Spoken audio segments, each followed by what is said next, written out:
우리나라는 부끄러운 것이나 안 좋은 것은 숨기려고 하는 성향이 있습니다.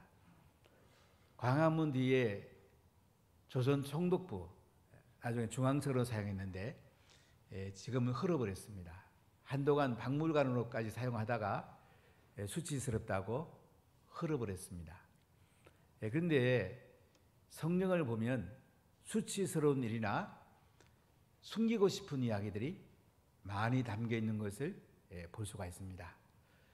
이스라엘 백성들은 구약만 믿는데 그들은 예루살렘에 가까운 홀로코스트 그곳에 가보면 이사되는 때에 많은 사람들이 가서실에서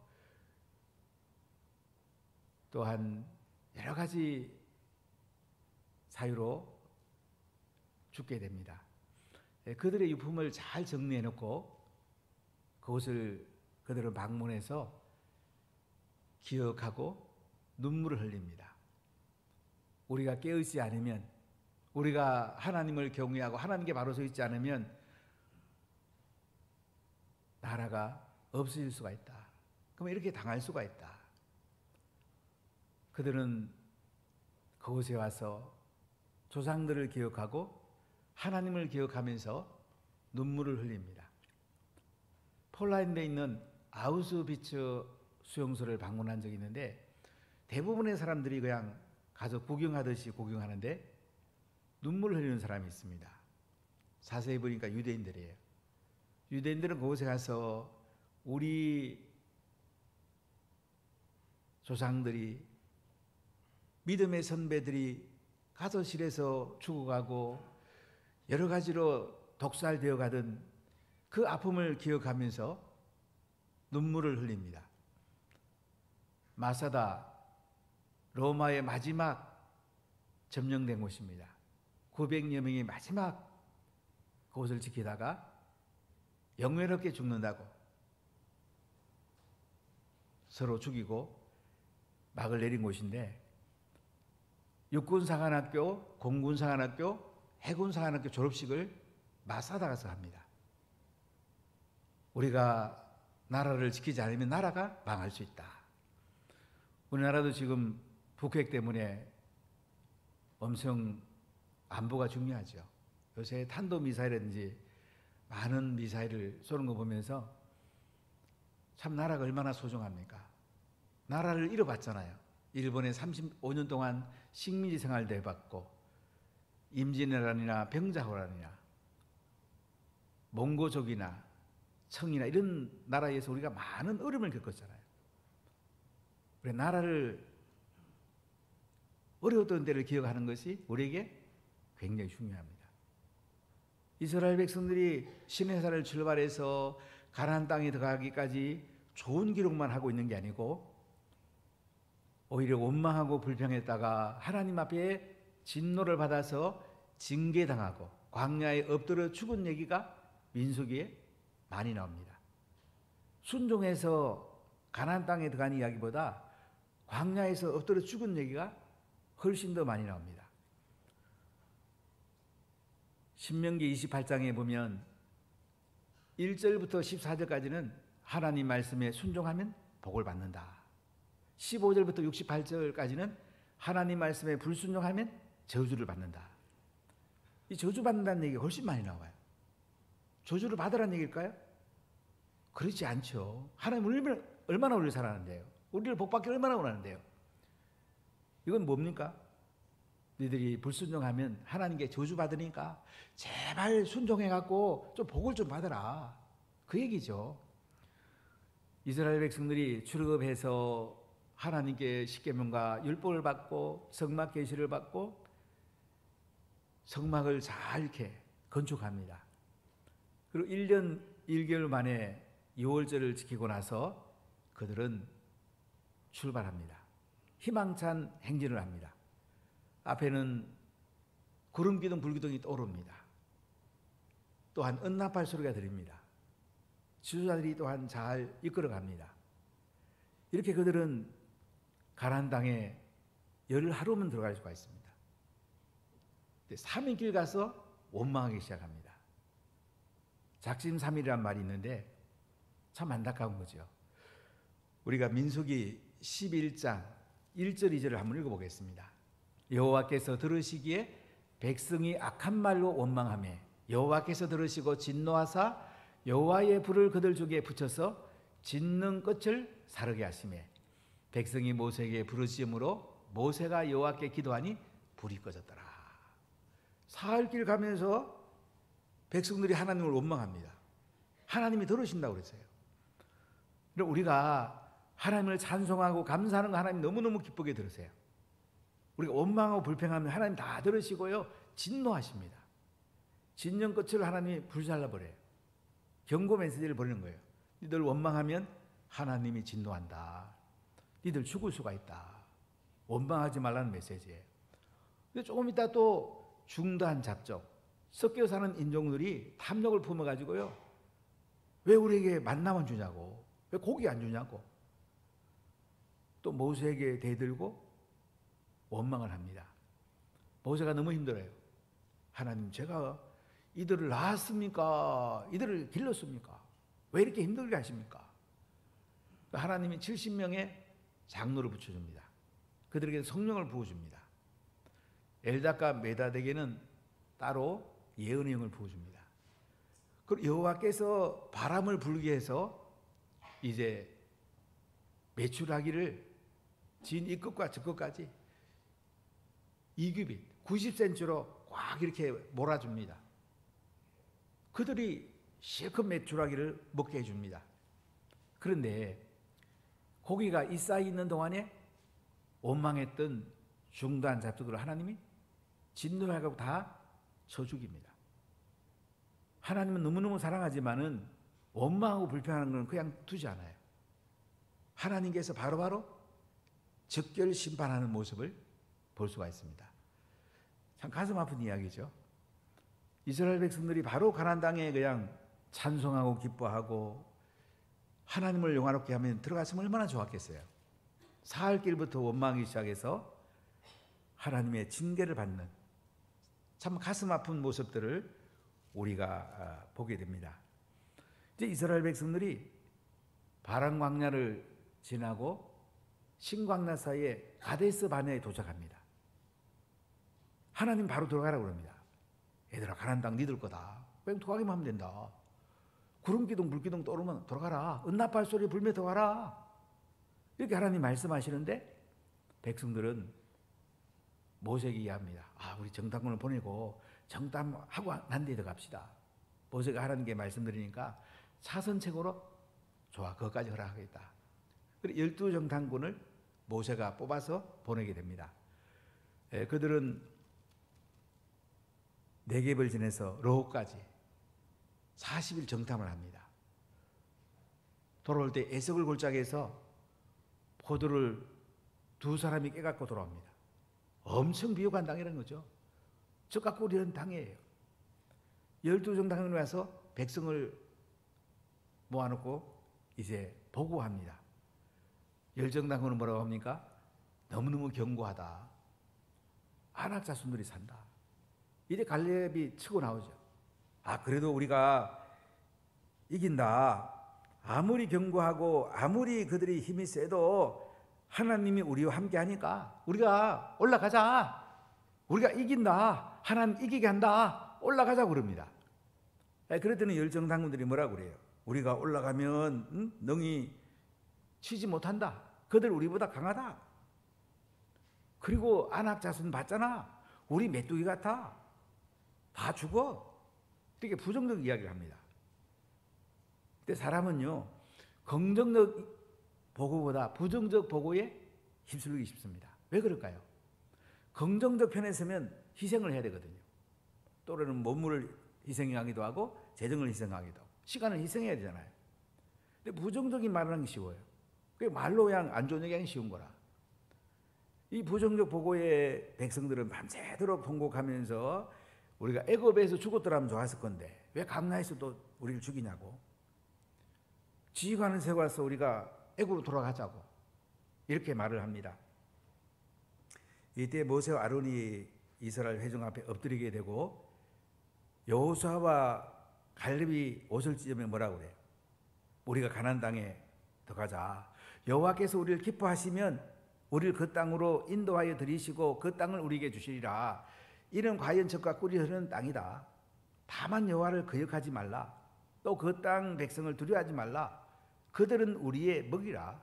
그들의 보호자는 그들에게서 떠났고 여호와는 우리와 함께 하느니라. 그들을 두려워하지 말라.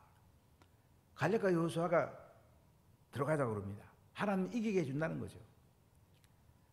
그런데도 온 회중이 갈렙과 여호수아를 돌로 치려고 할 때에 하나님의 영광이 회막에 나타나서 보호해 주게 됩니다. 자, 이렇게 해서 이제 그들은 가나안 땅에 들어가지 못하게 되는데요. 근데 하나님께서는 이 보고 뒤에 보면 갈렙이 또 들어가자고 합니다. 하나님 이기게 한다고 합니다. 자, 우리 민수기 14장 26절 27절 같이 읽어보겠습니다.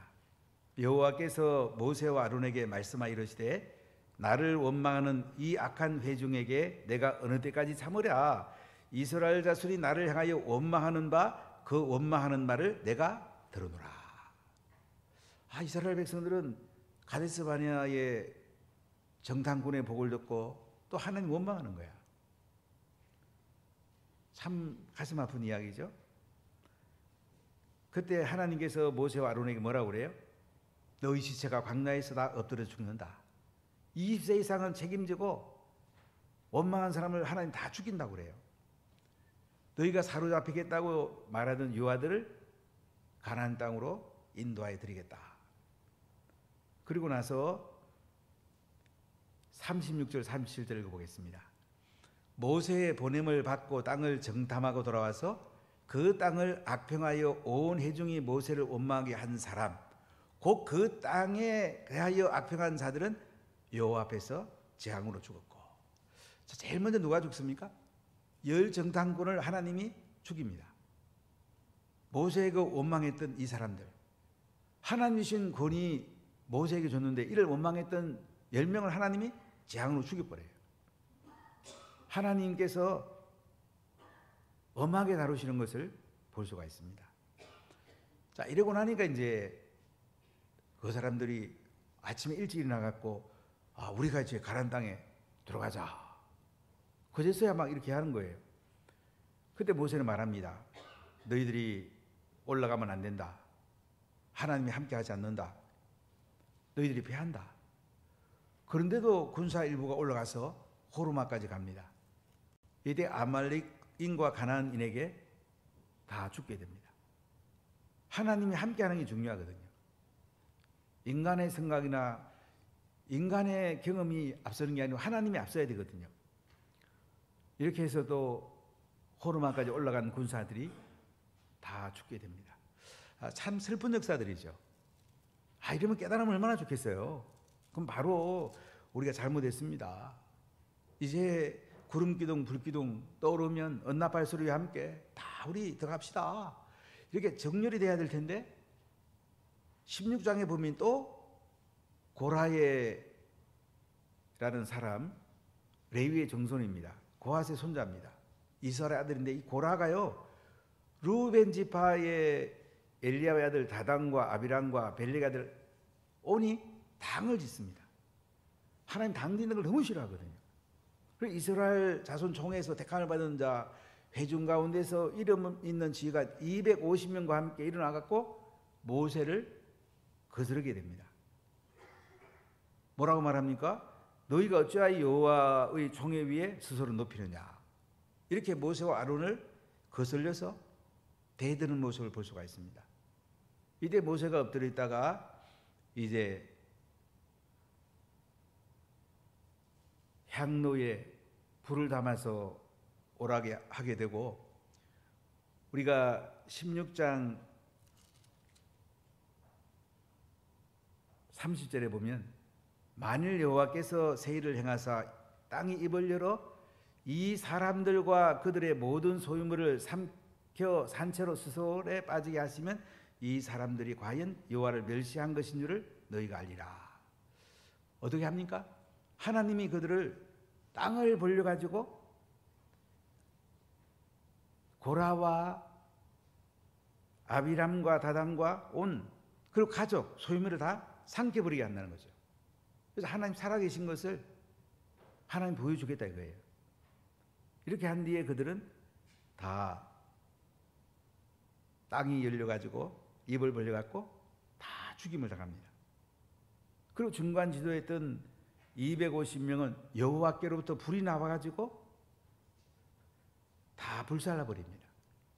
이렇게 사람들이 계속 광야에서 원망하고 불평하다가 계속 죽어지요.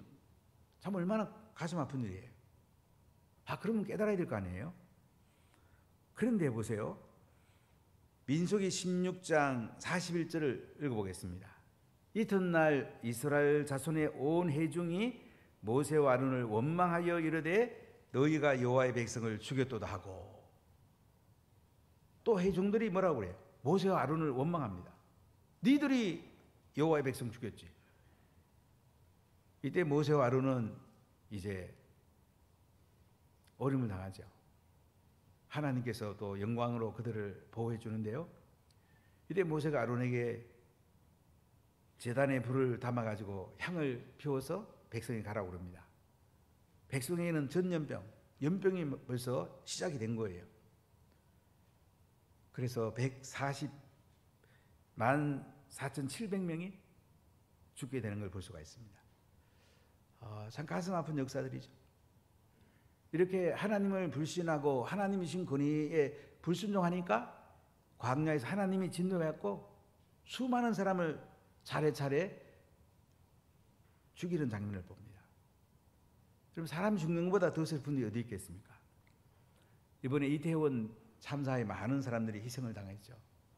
얼마나 가슴 아픈 일입니까? 부모라면 얼마나 통곡하겠습니까? 광야에서 이렇게 이스라엘 백성들이 수없이 죽어나가요. 왜 죽어나갑니까? 불평하고 원망해서, 지도자의 권위에 순종 안 해서 이렇게 죽어가는 거예요. 자, 우리가 순종해서 복을 받는 게 좋겠습니까? 불순종해서 징계받는 게 좋겠습니까? 누가 징계받기 원하겠습니까? 여기서 핵심이 뭐예요? 너희들이 원망하고 불순종하면 하나님이 가만 안 놔두니까 제발 좀 순종 좀 해라. 좀 하나님 좀 믿어줘라. 하나님 주신 권위에 너희들이 좀 순종해라. 하나님 주신 권위자들은 하나님 다루시겠다는 거예요. 하나님 책임질 테니까 너희들이 할 일은 하나님 신뢰하고 순종하는 거다. 그러면 하나님이 복을 퍼준다는 거예요. 은혜를 퍼부어준다는 거예요. 이게 성경에서 너무너무 강조됩니다. 여러분, 하나님께 순종함으로 항상 은혜와 복이 넘치시기를 예수님 이름으로 축복합니다.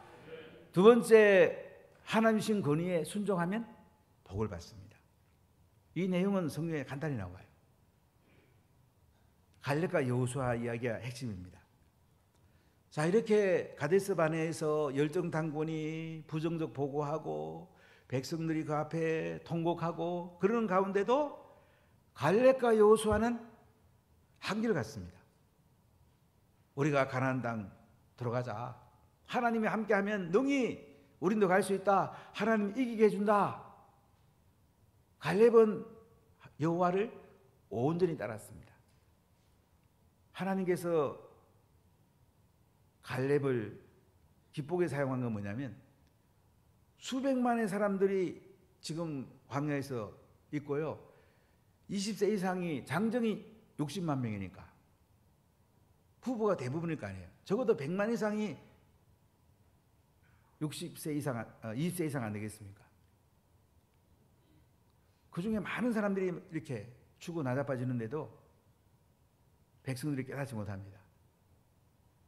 그렇게 수많은 사람들이 원망하고 불평해도 갈렙과 여호수아는 변함이 없습니다. 우리 가나안 땅에 들어가자. 하나님 주신 땅이다. 하나님이 함께하면 그들은 우리의 밥이다. 하나님께서 이기게 한다. 갈렙은 끝까지 온전히 순종하는 것을 볼 수가 있습니다.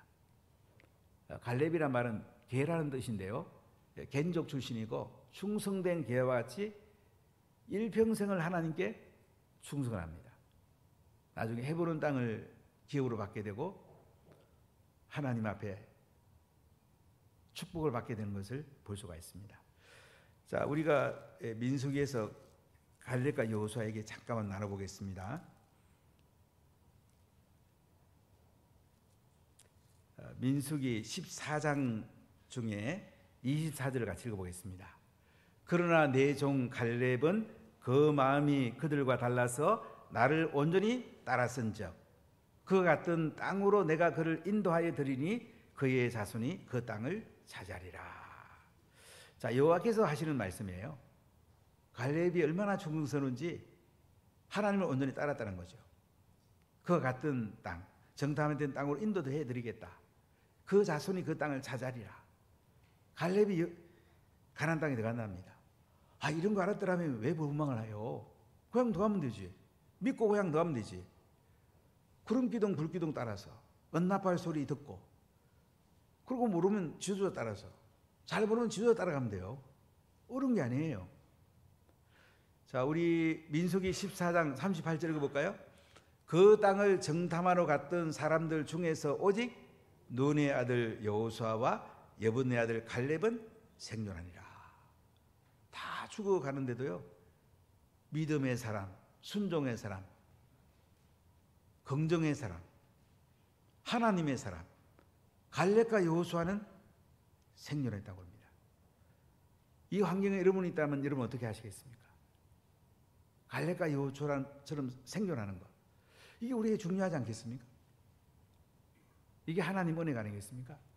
여러분, 하나님이 주신 권위에 순종하면요, 이렇게 하나님께서 은혜와 복을 주시는 것을 볼 수가 있습니다. 자, 15장 1절 2절을 같이 읽어보겠습니다. 여호와께서 모세에게 말씀하여 이르시되 이스라엘 자손에게 말하여 그들에게 이르라. 너희는 내가 주어 살게 할 땅으로 들어가서.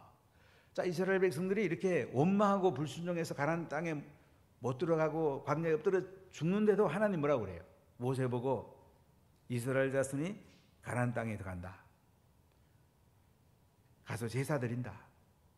번제와 화목제와 감사제와 속죄 드린다.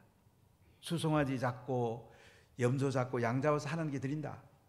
그때 가루도 드리게 되고 포도주와 기름도 드리게 된다. 광야에서 가루하고 포도주 얻을 수 없잖아요. 그러니까 이스라엘 백성이 가나안 땅에 들어간다는 거예요. 이스라엘 백성들이 원망하고 불평해도 하나님은 믿음의 사람들, 또 20세 이하의 사람들을 40년 동안 광야 생활에서 순종 훈련시켜가지고 가나안 땅에 데리고 들어간다 이거죠. 이 땅의 가장 중요한 훈련이 뭡니까? 믿음 훈련과 순종 훈련입니다. 하나님을 신뢰하는 훈련하고 하나님이신 지도자에게 순종하는 것. 하나님 눈에 안 보이잖아요. 눈에 보이는 지도자에게도 순종하지 못하면서 우리가 하나님께 순종한다고 할 수 없잖아요. 갈렙과 여호수아, 믿음의 사람들은 가나안 땅에 들어갑니다. 하나님의 권위에 순종하는 사람은 하나님께서 복을 줍니다. 가나안 땅에 데리고 가는 은혜를 줍니다. 이 땅에서도 하나님을 신뢰하고 하나님 주신 권위에 순종하는 사람은요, 하늘의 삶을 삽니다. 땅에서 하늘의 삶을 사는 거예요. 이게 제일 큰 복 아니겠습니까? 하나님의 통치를 받고 이 땅에 하늘의 기쁨을 누리고 하늘의 영광을 보게 되고 땅에 필요한 것도 공급받게 되고 전인적으로 하나님이 복을 주셔가지고 살게 된다는 것입니다. 이게 얼마나 큰 은혜입니까? 얼마나 큰 복입니까? 할렐루야. 이 은혜가 임하기를 축복합니다. 세 번째, 하나님께서 지도자의 권위를 세워주세요. 자, 이렇게 연병으로 14,700명이 죽게 되는, 지금 우리 코로나도 14,700명까지는 안 죽었잖아요. 우리나라도 많이 사람들이 죽었죠. 전염병이 그렇게 무서워요. 자, 그런데 민수기 17장에 가보면 하나님께서 모세에게 말씀합니다. 각 조상들 가문을 따라가지고 지팡이를 하나씩 가져와라. 그래서 이제 각 지파에서 지팡이에다가 지도자의 이름을 적어가지고 지팡이를 전국의 앞으로 가져오게 됩니다. 자, 우리 민수기 17장 5절을 한번 읽어보겠습니다. 내가 택한 자의 지팡이에는 싹이 나리니 이것으로 이스라엘 자손이 너희에게 대하여 원망하는 말을 내 앞에서 그치게 하리라. 자, 하나님이 지도자로 세운 지팡이에는 싹이 나게 한답니다. 이렇게 하나님께서 증거를 보여준답니다. 왜 이렇게 보여줍니까? 이스라엘 자손이 너희에게 대하여 원망하는 말을 내 앞에서 그치게 하라. 하나님이 원망하는 말을 그치기 그렇게 원합니다. 원망하는 말을 하면 안 돼. 하나님이 세운 권위에 니들이 순종해야지. 원망하면 니들이 수많은 사람들이 하나님의 징계로 광야에 죽는 거 안 봤냐? 그래서 하나님이 권위를 누구한테 주는지 쌍난 지팡이에게 권위를 준다는 것을 오늘 보여주고 있는 거예요. 그래서 모세가 이스라엘 자손에게 말합니다. 그들의 지휘관들이 각 지파대로 지팡이 하나씩을 그에게 주었으니 그 지팡이가 모두 12이라. 그 중에 아론의 지팡이가 있었더라. 라틴을 읽어보면 12지팡이와 아론의 지팡이가 있었더라 이렇게 번역이 됐는데요. 왜 그러냐면 요셉은 두 지파로 땅 분배받잖아요. 에브라임과 므낫세 지파. 그러니까 13개의 지팡이를 가져온 거죠. 근데 정거계 앞에다가 13개의 지팡이를 뒀습니다. 자, 어떤 일이 났을까요? 17장 8절을 크게 읽어보겠습니다. 이튿날 모세가 정거의 장막에 들어가 본적 레위 집을 위하여 낸 아론의 지팡이에 움이 돋고 순이 나고 싹이 피어서 꽃이 피어서 살구 열매가 열렸더라.